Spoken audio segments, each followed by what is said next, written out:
Martesa është adhurim. Prandaj, kur të zgjidhen dy partnerë të dy konfeksioneve të ndryshme fetare, krishter, musliman, jevrej, krishter, e tjera, të gjitha këto nënkuptojnë se në martesën islame së paku nuk ka kompromis me fe tjera. Në surën Maide, surja 5, ajeti 5, thuhet se mund të martohet një besimtar musliman me atë që është besimtare e ehli kitabit. Çka do të thot ehli kitab? Ehli kitab do të thot pronarët e librit. Pra janë të krishterët, jevrejt, mirë, po kjo vlen vetëm për femrën.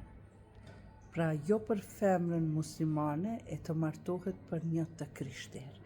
Ndërka që ehli kitabët e kohrave të lashta kanë qenë të krishterët shumë të devotshëm, jevrejt e devotshëm që i kanë ditë rregullat e feve të njëri tjetrit dhe aq sa kanë ditë e kanë pranuar, ndërsa sot nëse shkon në kish për të martuar një muslimane me një të krishter, prifti një herë e pagzon në të krishter, pastaj e kurorëzon. Dhe kjo është imponim, kjo është dhunë.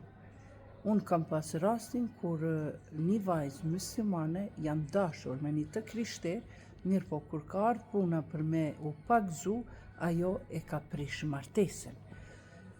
Dhe në realitet qatë para martesës, qatë aktin e kurorëzimit në kish, gjithashtu kjo vlen edhe për muslimanët. Na kemi shumë raste e qesin shamin vetëm sa prej mja këndu atë duan e një qajt në xhami, e pastaj del edhe është e njëjta. Ajo mund të thot me goj la ilaha illallah, Muhammedu Rasulullah, mirë po mos u habit kur nesër ndoshta e njëjta ajo grua e cila ka thënë që ka pranuar fenë islame, ajo t'i edukon fëmijët me norma, me principe, me bindje të krishterë.